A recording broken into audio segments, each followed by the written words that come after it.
Today we're going to go into much greater detail as to how you should compose your compost cage.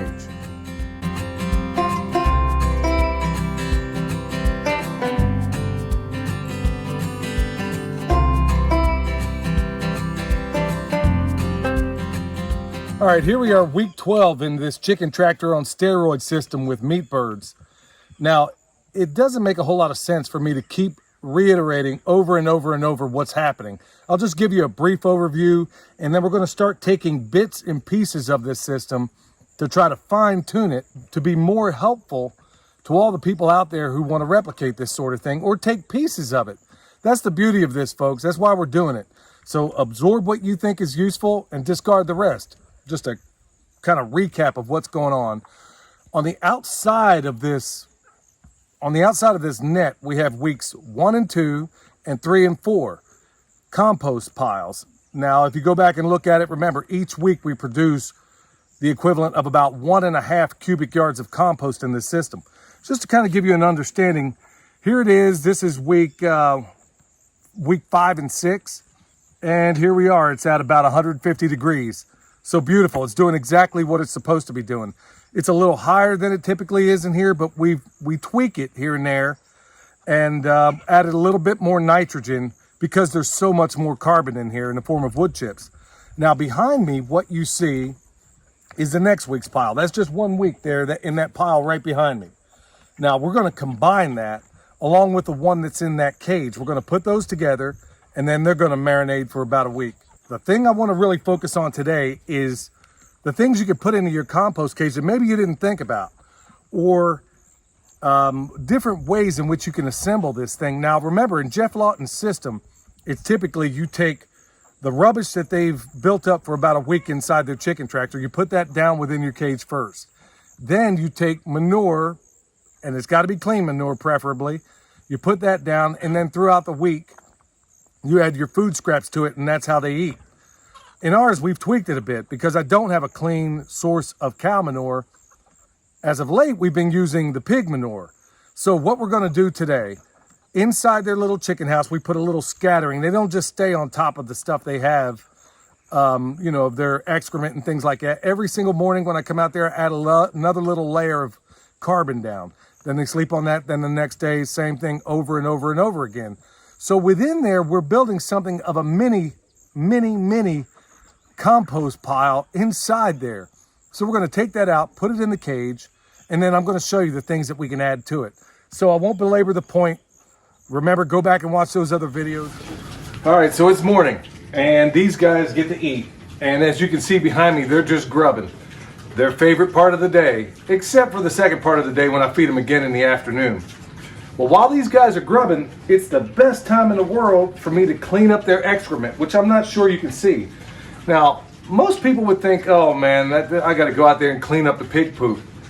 Not me, because I know how awesome this stuff can be. Now, these guys are confined for now to this stall. There's 4 of them in here, and they're named Smokey, Craig, Big Worm, and the bully over there is called Debo. So while the gang's over there doing their grubbing, they come over here from time to time, and despite what people tell you, they're actually quite clean critters. They always poop in this particular area. They always poop right here. And in fact, you'll find that mostly with pigs is that they'll almost always go in the same spot. So the benefit to me and the benefit to the farm and the benefit to everything else, remember, this is permaculture. Nothing happens in a vacuum. I collect this every day.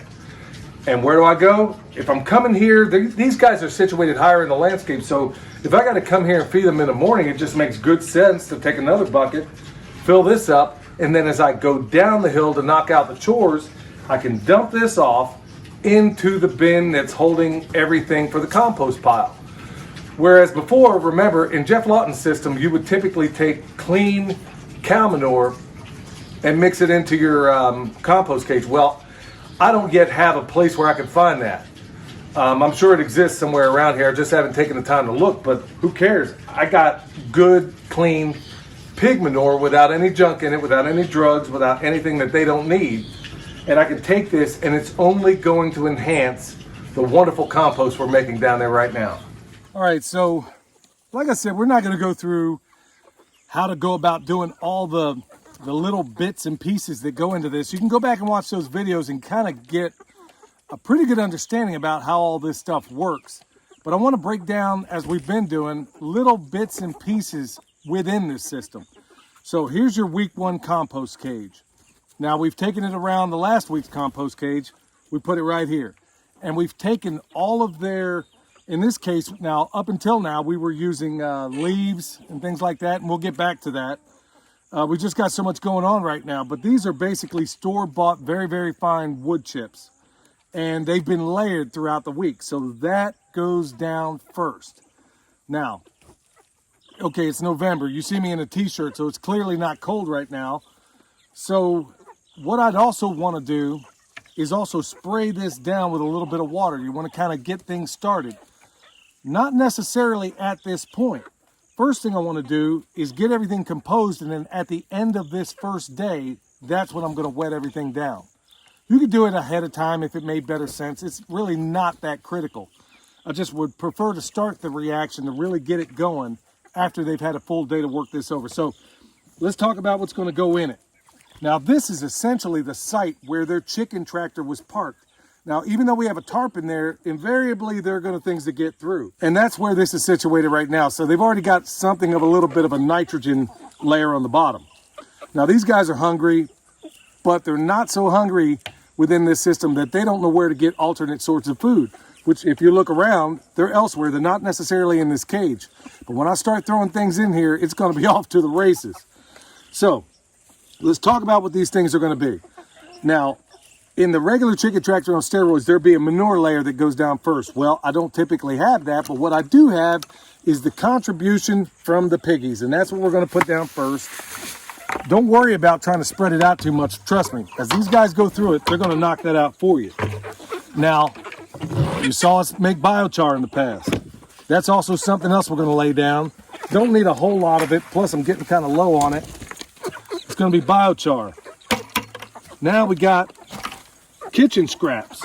This is, we got friends coming over today, so Michelle cooked a little more food than we'd ordinarily do. But in here, remember, we feed our dogs all eggs. So all those eggshells, everything else, I think we got some leftover Thai food that we picked up last night, which I feel even bad about giving that to the chickens because that food was jacked up. Anyway, coffee grounds, Thai noodles, apple cores, it's in there. It's in there. Here's some potato peels. Now they're typically not going to want to eat these raw, but we're going to put that out there. I think we got a little bit of a piece of a cabbage left over. That's going in there. Now, here is the pièce de résistance as it comes to these chickens. Now, I got a neighbor down the way. We had an incident yesterday where a couple of coon dogs come rolling up on the property, and one of them was injured badly. So I had to go out looking for whoever had these coon dogs. I eventually found a guy who knew the guy who owned the coon dogs. But he was out there gutting and skinning an animal. I won't tell you what it is because I ain't exactly sure it was in season. But anyway, as his thanks to me, he decided to give me the guts to the animal that he was processing at the time. So here it is. We got hair. We got all of it.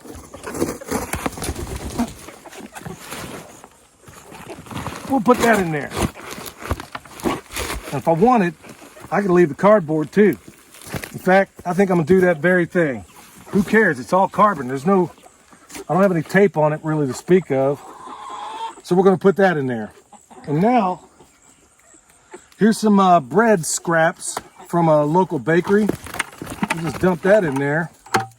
Now this is considerably more than they would ordinarily get from their normal rations.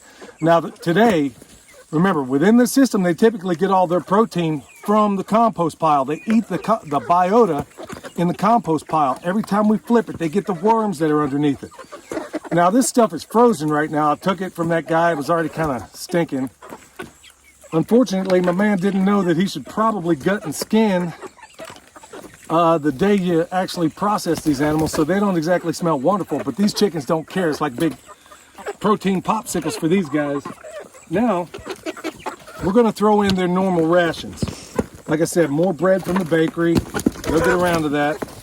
And then we got beans and rice in the very bottom of it. Ordinarily, this would be a pretty carb-heavy breakfast. Doesn't look awesome. But hey, how many people out there do you know are raising their meat birds for free? Remember, after that first month in this batch, we didn't spend another dime on feeding these guys. So I'm just going to take a little bit of this bread and try to get out a little bit of the beans and rice. So, wonderful beauty in this system. Not only am I fattening up these birds to eat, and I could process them at any time. I think we're in week 12 now. I could process them. I'm going to see how far I can go before the roosters become a problem. And that's where my biggest problems are going to lie within this system. That's what's going to make me decide, hey, we can't wait any longer. Let's go ahead and process them. So at this point, think about this, folks. These guys are making incredible compost for us. And at the same time, they're getting larger and larger and larger. They're being grown with things that people would ordinarily throw away. And then the cool thing about it, if you're new to this channel, everything we're giving these animals is non-GMO. It's not necessarily organic, which I could go on for quite a while about that. This is just non-GMO, and that's what's more important to me at this point. So these guys are throwing down, they're doing what chickens do, they're doing the chickenness of the chickens. Some of them are grabbing scraps and they'll run around. And as the day unfolds, I can guarantee you all of these guts, by the time the sun sets, this stuff will be thawed out, and these guys will have consumed almost every bit of these guts. Now, if they haven't, we'll cover it up. Now, at night, that's another important thing. If there's too much food sticking out here, then you're going to bring in unwanted scavengers. But so you want to make sure that you don't overfeed them. You just give them just what they need to do what they need to do. So there we are. So with that said, we still got to flip the other compost piles, and then we can leave these guys to their own business at this point. So until next time, this is Billy, the Permaculture Pimp Daddy, where PIMP stands for permaculture is my passion. Because it really, really is. You see why?